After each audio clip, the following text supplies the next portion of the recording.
करवा चौथ व्रत कथा। पहली कहानी। एक साहूकार के 7 बेटे और एक बेटी थी। सातों भाई तथा बहन नित्य एक साथ प्रेम से भोजन किया करते थे। बहन का विवाह होने के बाद भाई भोजन करते समय बहन की याद करते और फिर अनमने से भोजन किया करते। जब कार्तिक से पहले बेटी विदा होकर घर आई तो घर में खुशी छा गई। अब बहन भाई फिर मिल बैठकर भोजन करने लगे।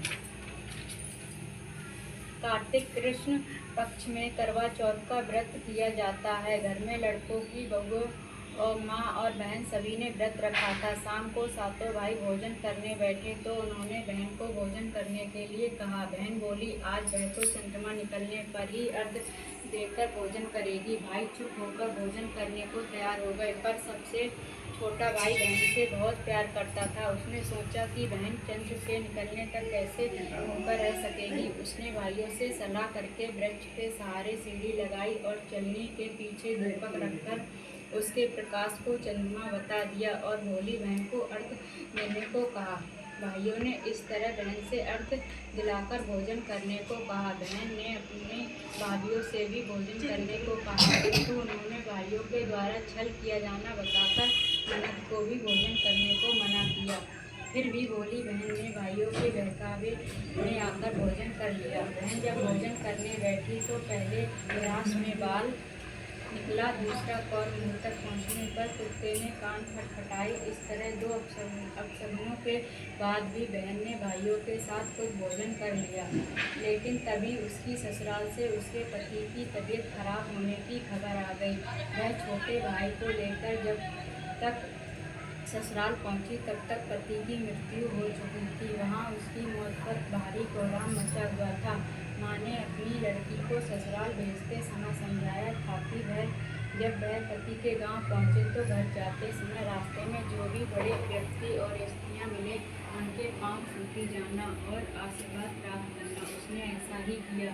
जब वह पति के घर पहुंची तो वहाँ का हाल देखकर वह अप्रभ हो गई। मुख से एक बार चीख निकली और फिर वह गुमसुम सी एक ओर बैठ गई। उसकी सास ने उसे धरती पर पड़े पति के पास ला बिठाया।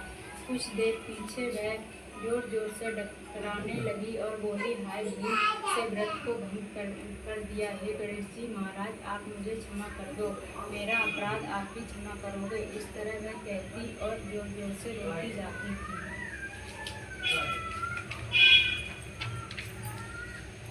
तभी शंकर पार्वती उधर से निकले। पार्वती जी ने हाल जानकर कहा, हे स्वामी, यह तो बहुत कम उम्र में ही विधवा हो रही है, वह अपना शेष जीवन कैसे काटेगी। प्रभु आप कुछ कीजिए। शंकर भगवान बोले, प्रिय, आपका कहना सही है, किंतु यह अपराध तो गणेश जी के मृत्यु हुआ है, वही इसे संभालेंगे। उन्होंने गणेश जी से उसे सुहागिन बने रहने के लिए कुछ करने को कहा। तब गणेश जी ने व्रत खंडन करने की उसकी भूल को क्षमा कर दिया और कहा कि वह अब अगली करवा चौथ का व्रत करने में भूल न करे। तब उसका पति राम राम कहकर उठ बैठा और बोला, मैं तो आज बहुत सोया हूँ। घर में आनंद छा गया। बहू ने वर्ष के सभी चौथ माता के व्रत किए। सभी चौथ माताओं ने कार्तिक की सबसे बड़ी करवा चौथ का व्रत करके अखंड सौभाग्य पाने की बात कही। तब उसने कार्तिक आने पर करवा चौथ का व्रत विधि पूर्वक पूर्ण किया और अपने पति सहित सुख से रहने लगी। अब वह प्रतिवर्ष करवा चौथ का व्रत हंसी खुशी किया करती। हे करवा चौथ माता, आपने जिस तरह साहूकार की बेटी को व्रत करने पर उसके पति को दीर्घायु प्रदान कर उसे सौभाग्य दिया, उसी तरह प्रसन्न होकर सभी व्रत करके इस कथा को पढ़ने सुनने वाली देवियों को भी उत्तम और अखंड सौभाग्य प्रदान करना।